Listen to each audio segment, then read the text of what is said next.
All right, guys. Up here in the top left side, we've got Alpha X Astrea. And guess what? That's Nexus first. And that's up against Psystorm Special playing the greediest build of all time, Command Center first. Why? Because this is a no-rush 8-minute map. That's right. These players are not allowed to move across the halfway point of that map if we draw a diagonal line between them with any offensive units. They're not allowed to attack on the other side of that until past 8 minutes. So both players are going to do the greediest builds of all time with, it looks like, 3 Nexus before Gateway for Astrea. Special going a little bit more normal.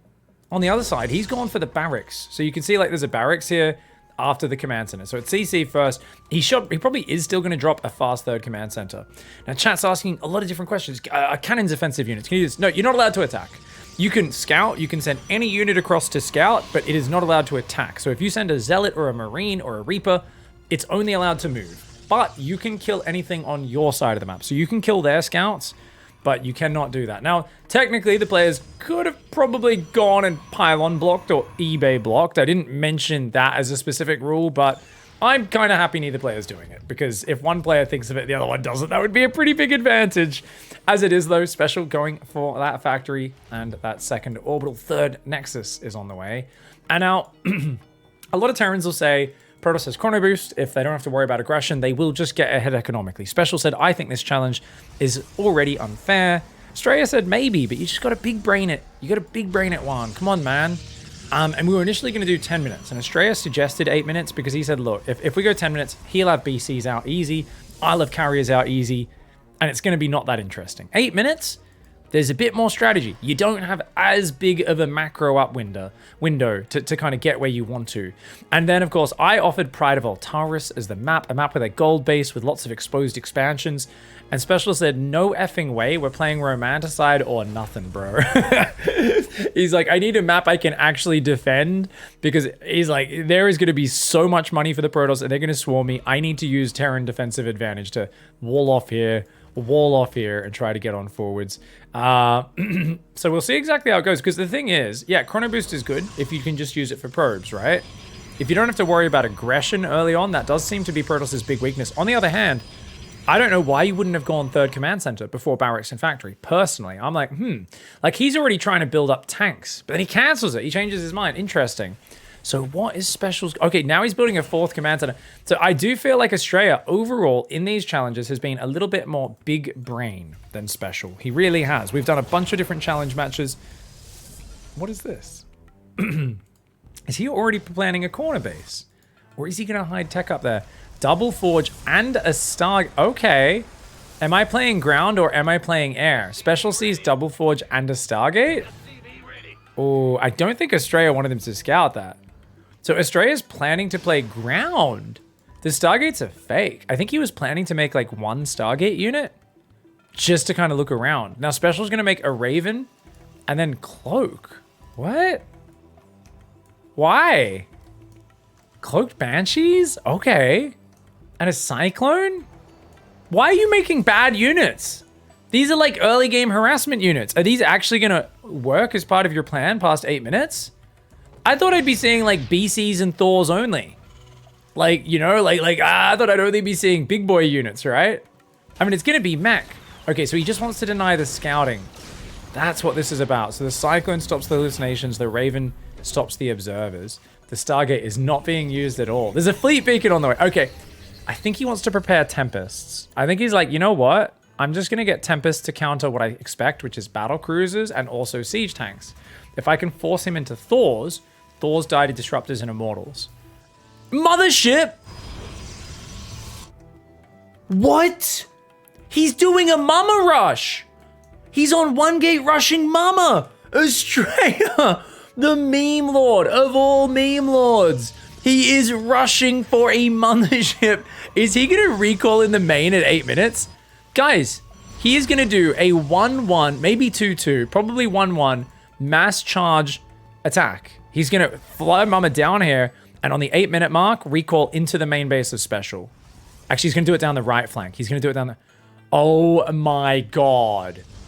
Oh my god. This is so... Who thinks to do this? Oh, I really feel like we found Astrea's element, guys. He's such a creative player. There's a reason people are like, why do you get so hyped for Astrea? You talk him up way too much. And I'm like, have you seen how he plays? He doesn't play like any other Protoss player. He never has. And the fact that he got so bloody good, still having his own flavor and his own style in every matchup, it's so cool. His Fleet Beacon. Oh, his Fleet Beacon got scouted. Oh no, it didn't. He sees the pylon, but not the Fleet Beacon. Special doesn't know. He saw Double Forge. He doesn't know about the Fleet Beacon, guys. He doesn't know about the Fleet Beacon. Uh-oh. Okay, so he's setting up some scouts. These Marines are not allowed to attack. That Marine needs to be shift-clicked. If it shoots anything, that's bad. It's not 8 minutes. You can't attack on the other side. Scanning to see what's going on. He's going to go for 2-2. Yeah, so it's a 2-2 Mama rush, right?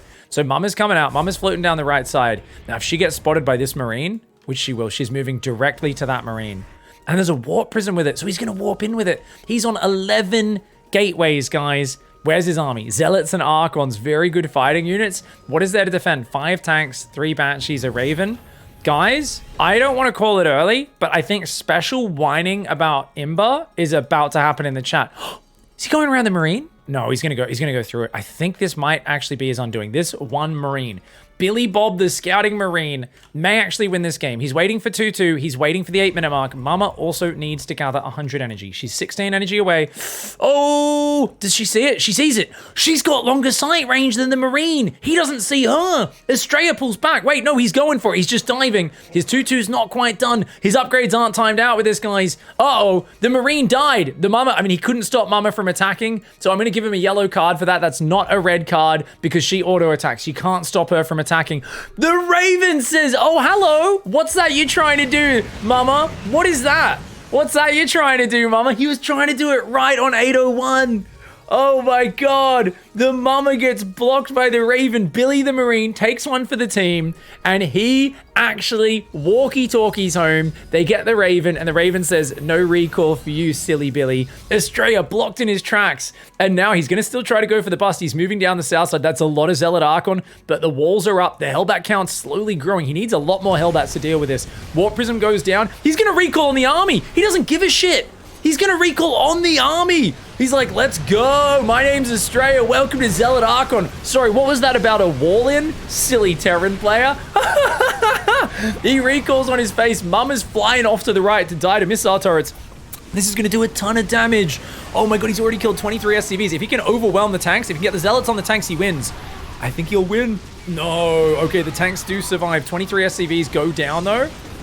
Special, still got a 4th command center up. He's making a planetary. He does keep 59 SCVs alive. He's not dead just yet. He takes a lot of damage, but remember, this was kind of all in. Where's the air tech? Where's the late game units? He's got Blink. He's making 3-3 upgrades is Astrea, which is very clever. So he's going to go 3-3 and Oracle for detection. He's rebuilding Mama round 2. He's going to do it again. He's going to do it again. The Banshees, I think, the big saving grace here of Special. They're such a high damage unit. And when your opponent's on a mass ground army like that, they're so powerful at keeping you alive. Oh, he's going to come forward and start Zealot hunting. Where are those Stalkers? Big Stalker warp in will help out on the right side. And does get one of those Banshees. Banshees, very high damage, but very fragile. 4th Nexus is saturated for Astrea. And now, guys, now that the floodgates are open, the 8-minute no rush. I mean, Magfield's on the way. Drilling Claws, 2-2 upgrades are almost done for the mech. 3-3, of course, is a bit ahead for the Protoss, but not massively so. And this 8-minute no rush game has gone full Demented mode. It is amazing. The Mothership Recall Rush doing massive damage, not quite breaking in and finishing. And Ravens and Cyclones are on the way. It's interesting that Special's building so many Cyclones, because I always feel that if Protoss has this much of a setup and Terran's playing just ground Terran, then Protoss has the advantage. But I do think if Special goes for maybe this 5th base and goes for battle cruisers in the near future, I would love to see him swap to ship weapons. He still sees ground upgrades on the way, so he knows it's a ground war. He's going to try and build command centers. I think he should wall off the front as well.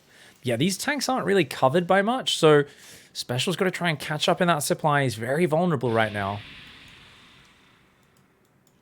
Oracle's going to go down the right side. And that's good. Tagging the Banshee is very useful. Oracle's the best way of scouting that down. I'm surprised he hasn't built a Phoenix. Just one Phoenix with the Oracle can push the Banshees off the map. Another probe goes down there. And the Banshee's coming on 4th. Zealot Archon.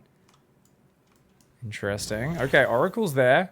Mama round 2 spotted by the Banshees. Okie dokie. Okay. Ooh-wee. Oh, Widowmine fires again. So annoying, these Widowmines. Really being a nuisance. He's going up 2 more factories. So it's going from 1, 2, 3, 4, 5, 6, 7 to 9 factories. Oh, he gets Mama. He runs forward and locks onto Mama. Mama snapped out of the sky. No recall this time around for Astrea, who's forced to make an air swap. +1 air weapons, 3 more Stargates on the way. Astrea here is not going to remake Mama. -800, -800. He says, yeah, let's not go into -1200 territory. I need to start my carriers. He's actually going Tempests, funnily enough. Tempests are amazing versus siege tanks. And they can pick off Cyclones from pretty far away as well. Stalkers will chase off these units. Ooh. Banshees take out one of them. Scan comes in. And here comes Special. Oh, Astrea doesn't realize that's actually a big push. Special's going for the giant push through the ground. The Banshees are just distracting. The Banshees are a distraction. Astrea doesn't realize he's getting pushed. Special leading him. He's like, ooh, come chase my Banshees, you silly Protoss player. And oh my god, it allows him to push right through the middle. Gets a great siege up. And now Astrea's going to jump on this army, but is this the best engagement? There's not many Hellbats. The Hellbats are all on the right side. They're not guarding the tanks. Oh no! Special. He needed to have his Hellbats guarding that choke point. The Zealots just brush right on through. And that Mecha army, I mean, he does kill a lot of Protoss. But it feels like the tail end of this fight is very good for Astrea, though. Cleaning up a lot of valuable units. And the Cyclone's trying to get on out of there. He's going to pick off 1 or 2 Archons on the way out, at least. Not bad, not bad. Oh, only one. That one does survive. Shit. Oh, man.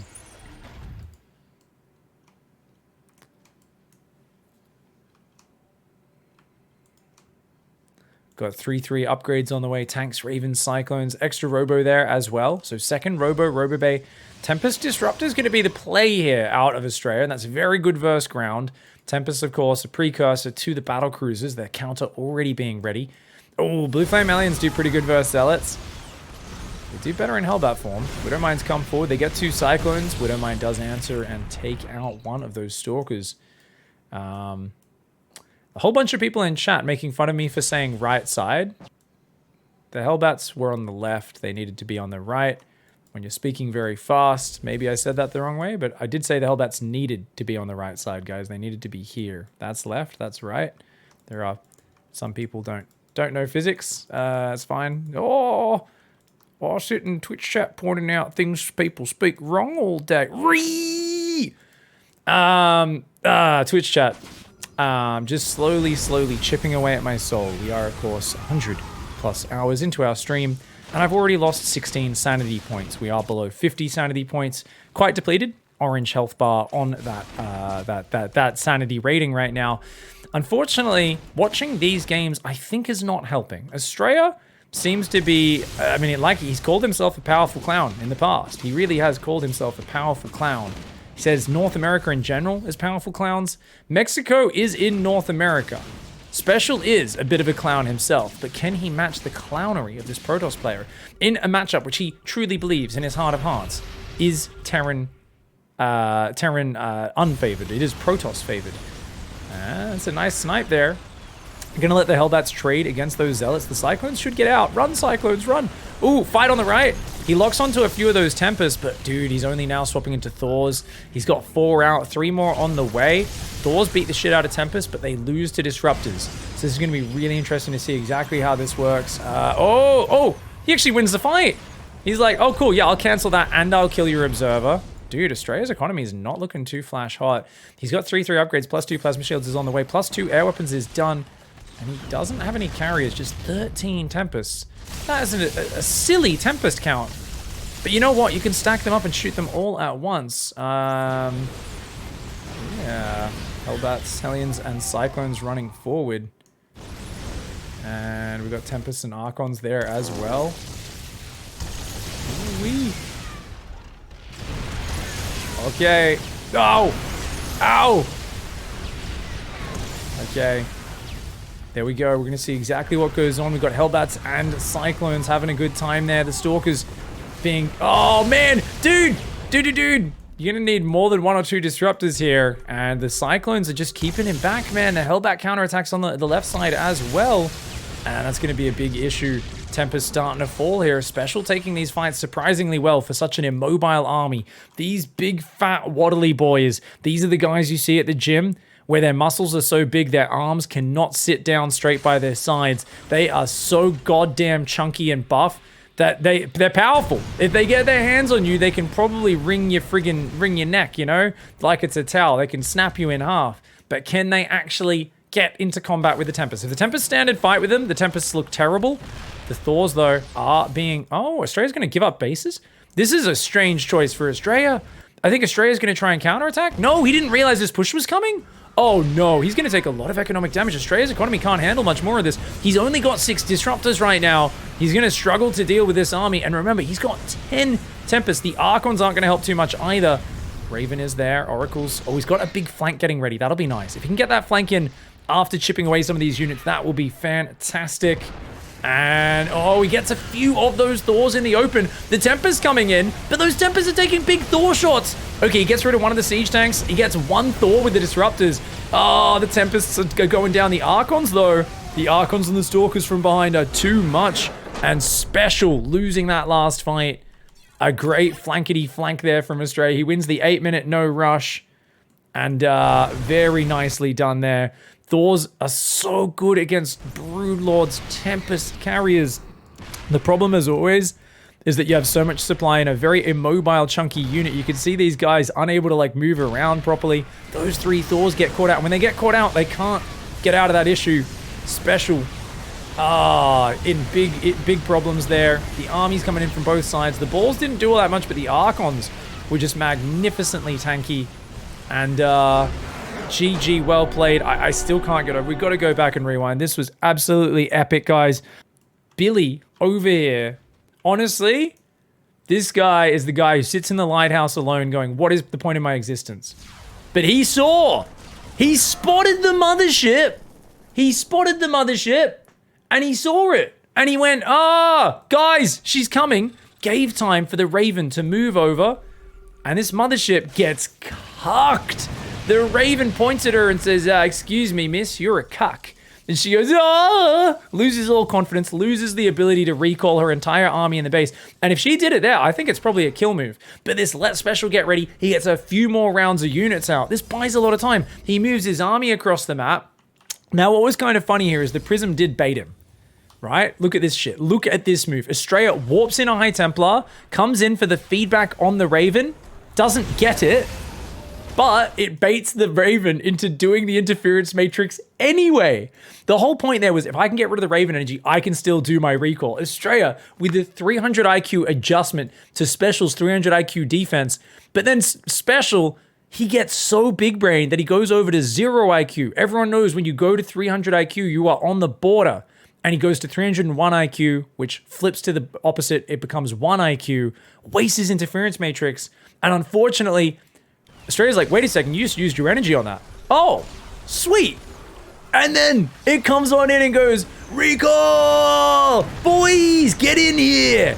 Calls in a giant Zealot Archon army and absolutely massive, super, super sick. And that is just absolutely amazing. I do like this as well. Mama's like, I'm done. No. I think she was trying to leave, but that was not the angle to leave.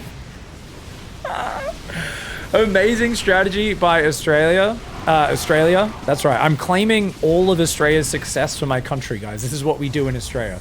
In Australia, we claim Antarctica. We say it's ours. We claim New Zealand. They pretend they're their own country. We let them have a government so they can pretend. You know, this is what we do. And now we are claiming one of America's greatest players, Astrea, for Australia.